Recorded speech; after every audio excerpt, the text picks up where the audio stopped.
I now call to order the June 20th, 2020 meeting of the New Caney Independent School District Board of Trustees at 6 p.m.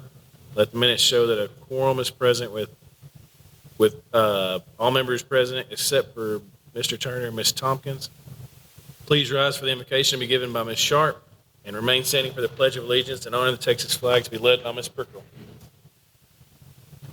Heavenly Father, thank you so much for the opportunity to be together this evening. Make this easy for the school district. Father, I thank you so much for the people that we have here that choose to love kids and to do so in such a fine way for us and for others have done. Help us make decisions for this. I pledge allegiance to the flag of the United States of America and to the republic for which it stands, one nation under God, indivisible, with liberty and justice for all. Honor the Texas flag. I pledge allegiance to thee, Texas, one state under God, one and indivisible.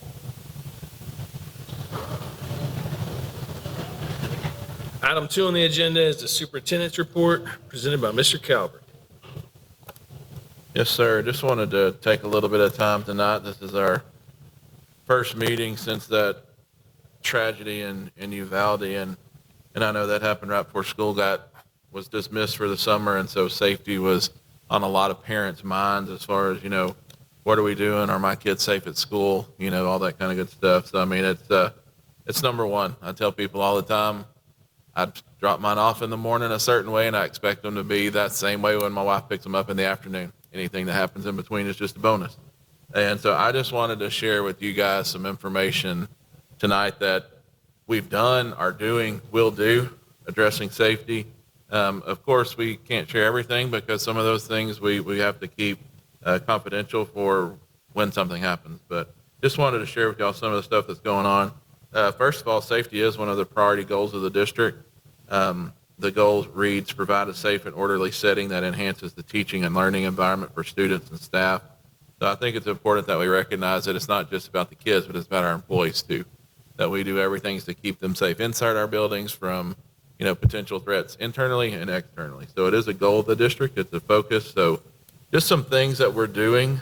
Our campuses and districts focus on our big three, which is doors, IDs, and active supervision. Checking doors, make sure they're locked, making sure, exterior and interior, everybody walking the hallways has either a sticker on or an ID, and then active supervision. We probably get on our staff pretty hard about, be in the hallway, but be in the hallway looking at kids, not on your cell phone, things like that. So those are our big three that everybody hears about. We have a multi-hazard emergency operations plan.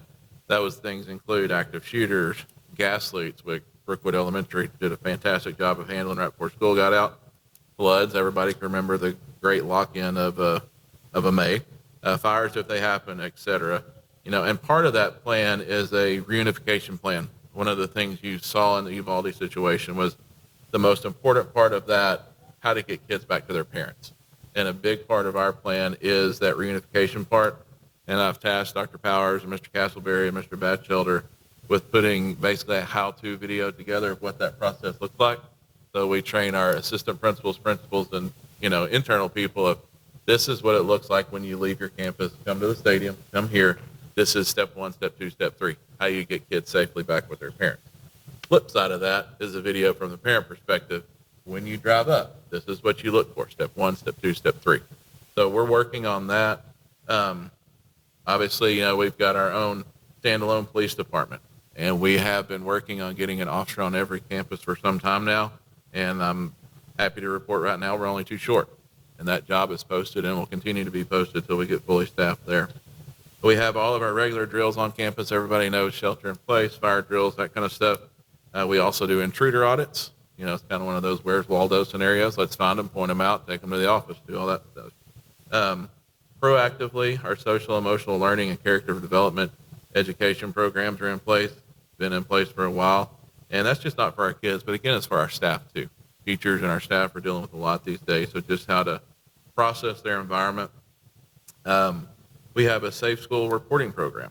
So basically what that is, if a student hears something any point during the day, sees something on social media when they get home, they can make an anonymous report or put the name on it anytime.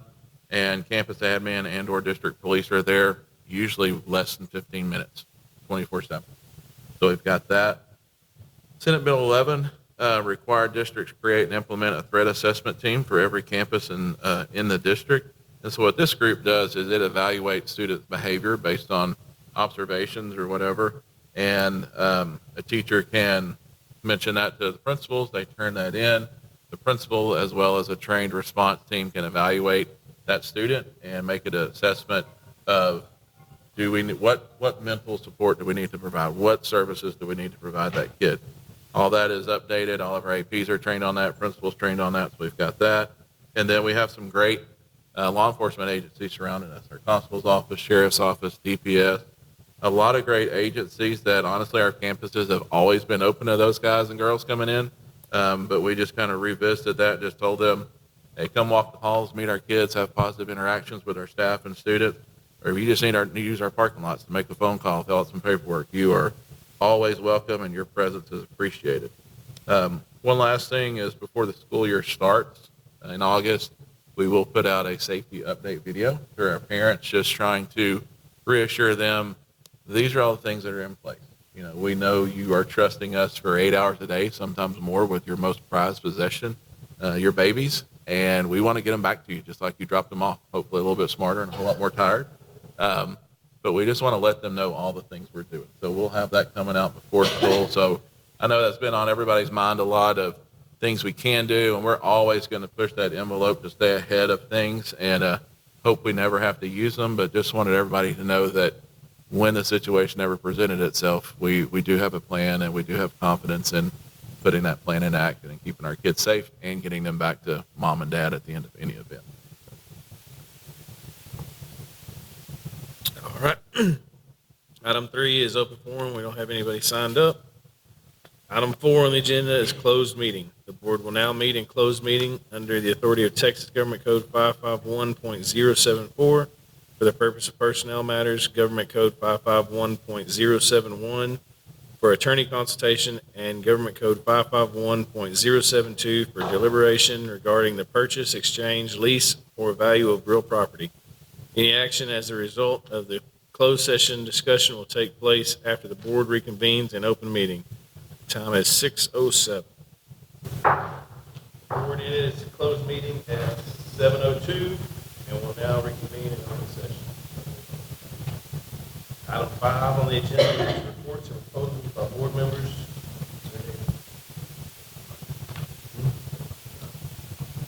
They don't need to hear me.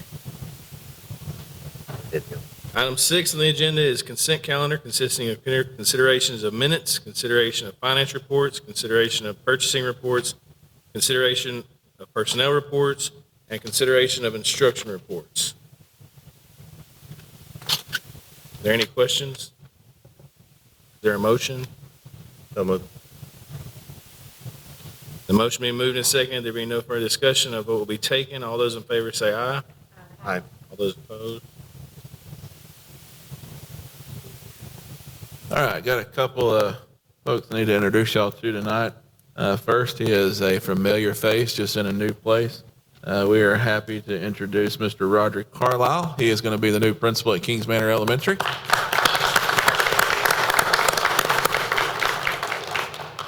Then a new guy to the district, but we are excited to have him, and I know he's excited to be here, Mr. Brian Martinez. He is our new Director of Technology.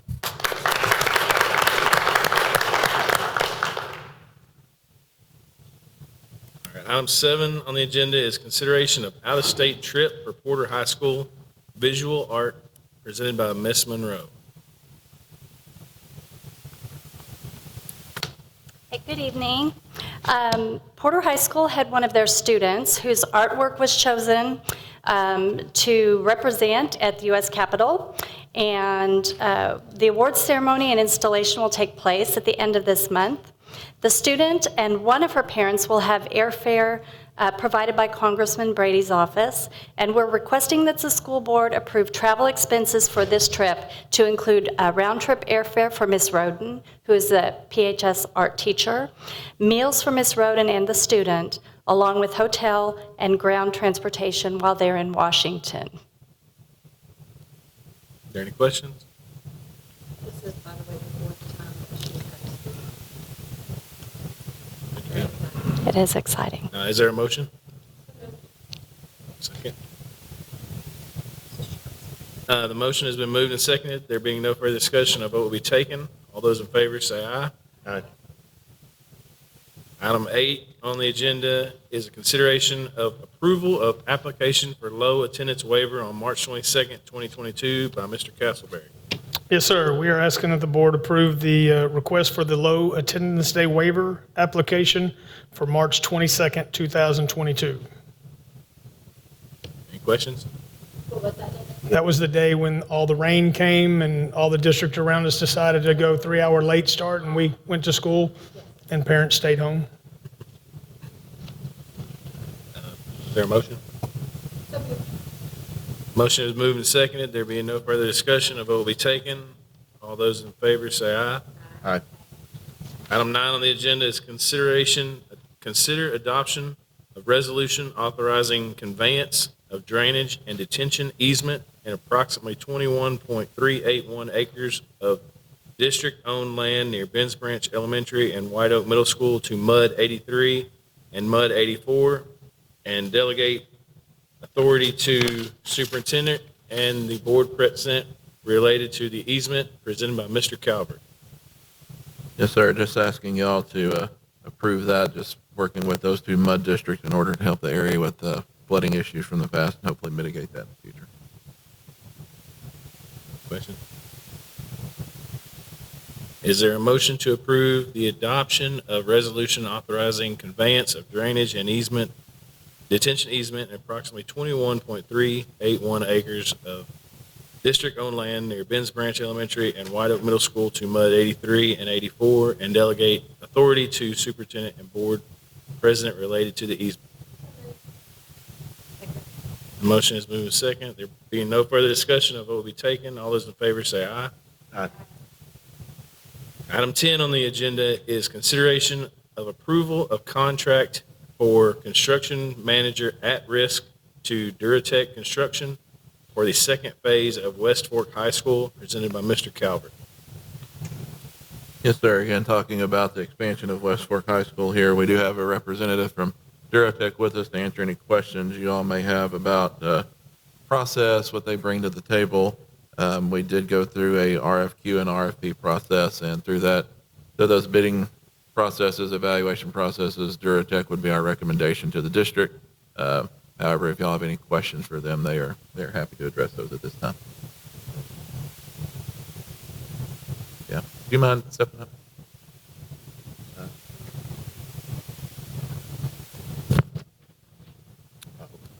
Yeah. Yeah. Well, no.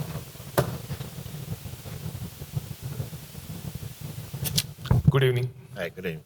So with an at-risk project here, we give a date basically for when we need this building done, completed by. Are there any performance guarantees? What types of, I guess in the contract, should you not meet that date?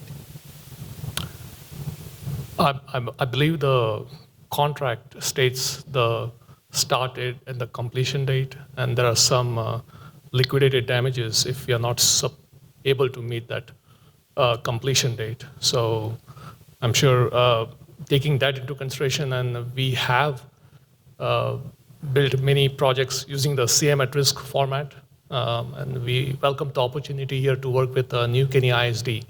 But I believe that working with Stantec, and we have experience working with Stantec on other projects as well, taking into account the market conditions, we should be able to kind of plan well ahead and order any long lead items to make sure that that completion date is met for the school district.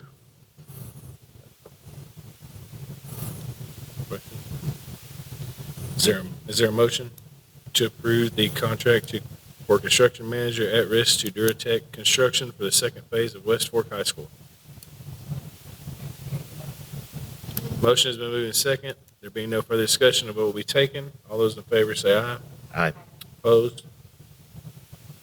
Thank you very much. Thank you. Item 11 on the agenda is consideration to approve nominating Ms. Prickrell as a candidate to fill a position on the TASD Board of Directors, presented by Mr. Trout.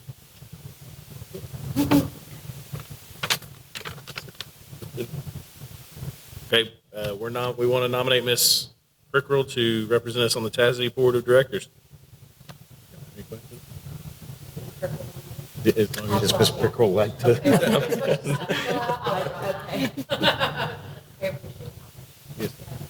Question? All those in favor? Oh, is there a motion to approve nominating Ms. Prickrell as a, Second. There we go. There you go. There we go. all, there being no further discussion, a vote will be taken. All those in favor say aye. Aye. Opposed?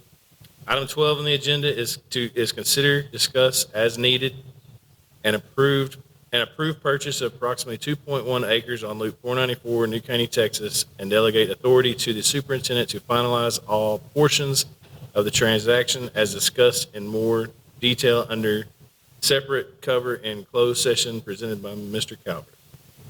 Yes, sir. Just asking y'all to approve that recommendation per conversation in closed session. Any questions? Is there a motion? I move the approved purchase of approximately 2.16 acres on Loop 494, New Caney, Texas, as discussed more specifically in closed session, and delegate authority to the superintendent to finalize any and all portions of the transaction.